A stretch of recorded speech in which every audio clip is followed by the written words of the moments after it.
Welcome friends to विटोर classes. So हम एक और वीडियो लेके आए। इसमें कुछ मैथ्स के क्वेश्चन है जो कि जीडी में आए हुए हैं और ये बहुत इंपॉर्टेंट है जो लोग जीडी की तैयारी कर रहे हैं उनके लिए। तो प्लीज़ इन क्वेश्चंस को देखिए बहुत ही ध्यान से। मैंने बहुत बेसिक तरीके से समझाने की कोशिश की है और उसके बाद उस पर जल्दी से कैसे सॉल्व करेगी वो भी बताने की कोशिश की है। तो चलिए इसे शुरू करते हैं।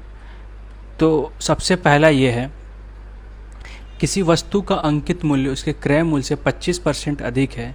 यदि इसे 6.4% के लाभ के साथ 250 में बेचा जाता है तो छूट प्रतिशत। तो छूट प्रतिशत हमें निकालना है, बेसिकली ये कहने को कहा गया है। ठीक है, मतलब कि क्या है कि अगर कोई एक वस्तु है, ठीक है, उसे हम लोग 125% ज़्यादा लिखते हैं उसका दाम और फिर बेचते हैं उसको 6.4% के लाभ पे, तो हमें क्या छूट हम दे रहे हैं ये हमें निकालना है। इसमें 450 का कोई काम आपका नहीं पड़ेगा अगर आप सिंपली देखें तो। सबसे पहले हमें पता होना चाहिए क्रय मूल्य क्या होता है। क्रय मूल्य होता है जिस पे हम लोग सामान खरीदते हैं, या इंग्लिश में कहते हैं कॉस्ट प्राइस। तो ये 100 रुपये हो गया मान लिया हमने। तो हमें अंकित मूल्य या मार्क प्राइस, जिसे हम लोग एमपी भी कहते हैं।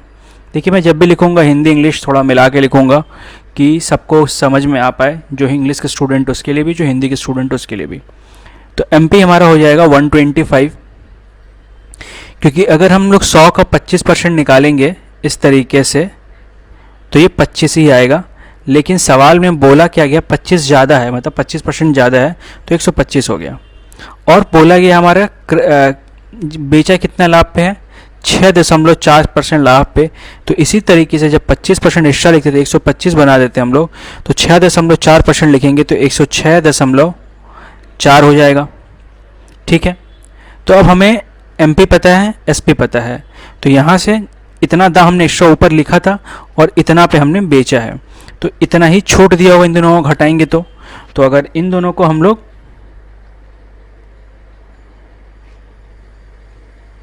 घटाएंगे तो ये कुछ आएगा 125 माइनस 106.4 करेंगे तो 18.6 आएगा। ठीक है, ये 18.6 आया। जो अभी हमें अगर छूट है तो छूट किस पे निकालते हैं हम लोग, मार्क प्राइस पे। तो हो गया 125 इंटू 100। ठीक है, तो अगर काटिएगा आप ये 4 बार में, ये कटेगा 5 बार में और फिर ये कटेगा 0.8 में। तो इन दोनों को आप गुना करिएगा तो 14.88 आएगा। तो हमारा आंसर हो जाएगा 15। ठीक है, अगला क्वेश्चन था कि इसका हमें चतुर्थ अनुपाती निकालना है। तो चतुर्थ अनुपाती निकालने के लिए क्या करेंगे, ये जो 3 नंबर है इन 3 नंबर को लिखेंगे और चौथा जो निकालना वो लिख देंगे x। फिर इन दोनों को भाग करेंगे 3/5, फिर इन दोनों को भाग करेंगे 9/x। अब हमें x निकालना है तो x को ऊपर ले जाएंगे इधर और बराबर लिख लेंगे। अब 9 तो यहाँ था ही, ये 5 नीचे है तो ऊपर जाएगा और 3 ऊपर है तो नीचे आएगा। ये आपका 3 से ये कटा 3 बार में, ये आ गया आपका 15। ठीक है, अगला क्वेश्चन है, हमें इसका भिन्न में करना है। तो इसमें क्वेश्चन ऐसा था कि 235 के ऊपर बार है। ठीक है, तो अगर हम 4 कन्वर्ट करना होगा इसे, तो सबसे पहले जो नंबर दिया उसे लिखेंगे, माइनस करेंगे जिस पे बार नहीं है। ये सवाल है, आप ध्यान दे दीजिए। इसके ऊपर बार नहीं है तो ये नंबर को घटाएंगे, फिर डिवाइड करेंगे। तो जितने के नीचे क्या लिखेंगे, जितने के ऊपर बार है उतना सारा 9 लिख देंगे और जितने के ऊपर बार नहीं उतना 0 लिख देंगे यहाँ पे। ठीक है, और इसे घटाएंगे पहले, घटाने के बाद इसे हम लोग सॉल्व करेंगे।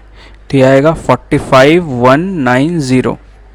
ठीक है, और नीचे आपका 39200, तो ये कट गया। तो हमारा ये वाला आंसर हो गया, मतलब पहला वाला ऑप्शन ए। अगला है 7 प्राकृतिक संख्याओं का औसत 70 है। तो आपको ये पता होना चाहिए कि औसत बराबर जो होता है वो होता है योग बटा संख्या। संख्या कितने सारे संख्या है या सम। तो average equal to sum by number of numbers. तो औसत हमारा कितना दिया हुआ है 70। योग हमें नहीं पता है तो इसे x पकड़ लेते हैं, और संख्या 7 है तो इन सातों का योग कितना हो जाएगा 490। ठीक है, अब देखिए 7 नंबर में से 7 नंबर का योग हमें दे दिया गया है ना, और हमें इन 7 में से 6 नंबर दे दिए गए हमारे पास। मतलब मान लीजिए हमारे पास 7 नंबर करते हैं, 1 2 3 4 5 6 7। तो इन सातों का योग पता है हमें 490, और इन 6 का योग हमें निकालना होगा इन सभी को जोड़ के। ठीक है, तो अगर इन 6 को हम लोग जोड़ेंगे तो जोड़ के हमारा कितना आएगा, बस हमें ये देखना है। तो अगर इनको जोड़ेंगे हम तो ये आएगा 365।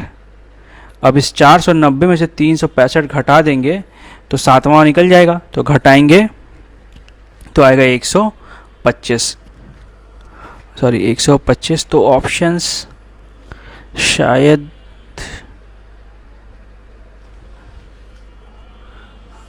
एक मिनट, ऑप्शंस लग रहा है, हाँ ऑप्शंस पहला वाला 125 है, 135 नहीं।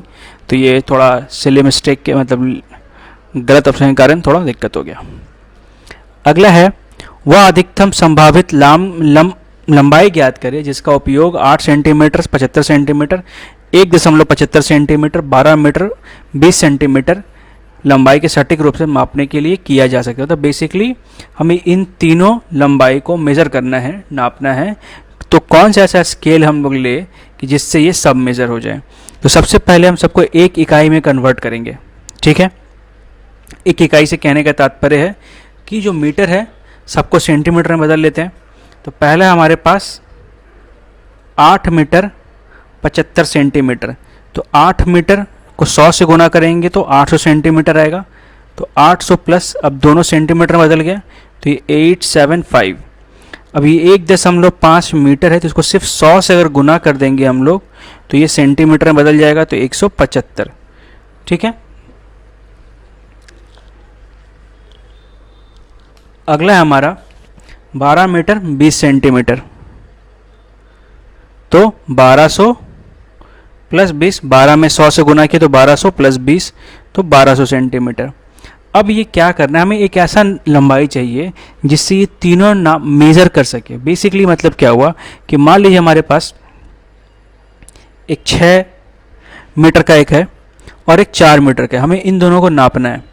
तो चाहे तो हमें 1 सेंटीमीटर का लेंगे तो दोनों मेज़र करेंगे, ठीक है, या 2 का भी लेंगे तो काम हो जाएगा। लेकिन जब 3 का, देखिए 2 का लेंगे तो 2 2 4, लेकिन 3 लेंगे तो 3 सिर्फ यहीं तक माप पाएंगे, 1 बचा रह जाएगा, लेकिन 3 से 6 हो जाएगा। लेकिन हम लोग सिर्फ 2 का ले सकते हैं क्योंकि 2 से 6 भी माप सकते हैं और 2 से 4 भी माप सकते हैं। ठीक है, तो मतलब एक तरह से 6 और 4 का हमें मासा निकालना था, तो हमें इन तीनों का मासा निकालना पड़ेगा। तो सबसे पहले हम लोग 175 को भाग करेंगे 875 से। ठीक है, तो 175 इंटू अगर 5 करेंगे तो 25, 7 में 2, 35 2 37 3, तो ये कट गया 5 बार में 875 कट गया। तो बचा फिर 175 यहाँ पे, तो फिर 175 लिखेंगे, इसको भाग करेंगे 1200 से।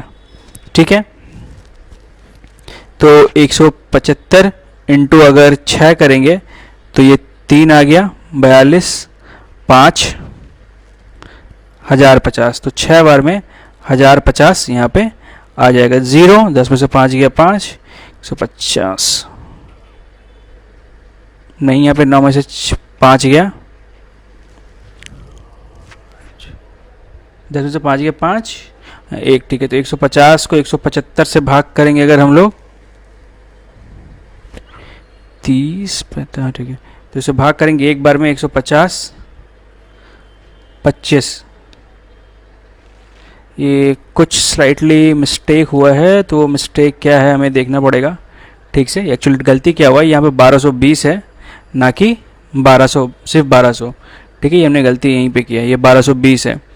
तो ये 12 में से 5 जाएगा तो बचेगा 7, यहाँ बचा 175, एक बार में कटेगा 170, यहाँ बचा 5, तो 5 से 170 कटेगा 34 बार में, तो सिर्फ 5 ही बचा रह जाएगा, तो 5 हमारा मसा हो गया, मतलब आंसर 5 आ गया। ठीक है, तो प्लीज़ ऐसे गलती आप एग्ज़ाम में ना ही करें तो अच्छा रहेगा।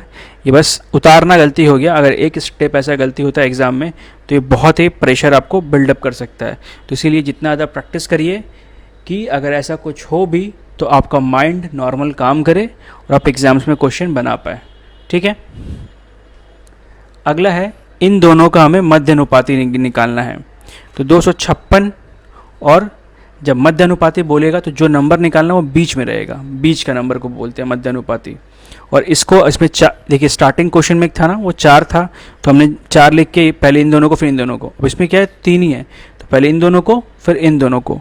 तो 256/x और x बाई 484, तो यहाँ से ये आपस में आ जाएंगे। 256 इंटू 484 ये हो गया एक्स स्क्वायर। तो ये स्क्वायर है। अब ये भी हमें किसी का स्क्वायर अगर निकल जाएगा तो x का वैल्यू निकल जाएगा। तो देखिए 56 जो होता है वो 16 का स्क्वायर होता है, और ये जो होता है आपका 22 का स्क्वायर होता है। ठीक है, तो इसको लिख सकते हैं x इक्वल टू 16 इंटू 22 का स्क्वायर इधर हो गया, और स्क्वायर स्क्वायर स्क्वायर कैंसिल, तो 16 इंटू 22, देखिए 16 का स्क्वायर और 22 का स्क्वायर, इसलिए बीच में गुना देके हम लोग स्क्वायर लिख सकते हैं। लेकिन अगर ये ऐसे रहता 16 का स्क्वायर प्लस 22 का स्क्वायर, तो इसे 16 प्लस 22 का स्क्वायर हम लोग नहीं करेंगे, ये गलत है। ठीक है, 16 स्क्वायर इंटू 22 स्क्वायर रहेगा, तो 16 इंटू 22 का होल स्क्वायर हम लोग ऐसे कर सकते हैं। तो 16 इंटू 22 कर लीजिए, जो भी आंसर आ रहा है ऑप्शंस देखें और आंसर में कमेंट करें कि क्या आपका आंसर आया है। ठीक है, अगला है ए और बी किसी कार्य को क्रमशः 18 दिन और 12 दिन में पूरा कर सकते हैं। काम पूरा होने तक वे बारी बारी से एक एक दिन काम करते हैं। पहले दिन ए शुरू करते हुए कार्य को पूरा करने में ए और बी को कितना दिन समय लगेगा। तो देखिए, तो जब भी सबसे पहला काम होगा कि ए की और बी की कुशलता निकाल लेंगे, कितना काम। तो पहले ए यहाँ लिख लेंगे, बी यहाँ लिख लेंगे। ये 18 दिन में कहाँ ख़त्म करता है, ये 12 दिन में ख़त्म करता है। तो एक ऐसा नंबर मानेंगे जो इन दोनों से कटता वही हमारा टोटल काम होगा, तो 36 मान लेते हैं। तो 18 दिन में 36 काम करता है तो एक दिन में 2 काम करेगा। ये 12 दिन में 36 काम करता है, एक दिन में 3 काम करेगा। ठीक है, तो यहाँ से 2 हो गया, पहले 2 काम पहले ए करेगा फिर बी करेगा। अब ये रिपीट होगा, तो पहला 2 दिन में 7 काम, सॉरी ये 3 था, तो पहला 2 दिन में 5 काम। ठीक है, अब ये जो 5 काम है मेरा, ये हर 2 दिन अगर 5 काम होता है तो 36 दिन में 36 दिन पहुँचने में क्या करेगा। तो अगर हम लोग इस 5 को, ये 5 को अगर हम लोग 7 से गुना कर देते हैं तो ये जो 5 है तो 35 काम हो जाएगा। लेकिन ये हर 2 दिन का 5 काम था, मतलब टोटल 2 इंटू 7 14 दिन। तो 14 दिन में हमारा 35 काम खत्म, बचा कितना काम, 36 काम था, तो एक काम बचा है। अब इस एक काम को देखिए यहाँ पे ऐसे ही ए बी चलते आएगा, तो इसमें भी 5वां दिन लास्ट में बी आएगा, फिर ए करेगा। तो ए एक दिन में 2 काम करता है, तो एक काम करने के लिए आधा दिन लगेगा, तो 14.5 इसका आंसर हो गया। ठीक है, तो इस तरीके के वीडियोस आपके एग्जाम क्वेश्चंस आपके एग्जाम में आएंगे। तो अच्छा लगा वीडियो तो लाइक करें, अपने फ्रेंड्स के साथ शेयर करें। देखने के लिए thank you and all the best for your exams friends. Thank you for watching.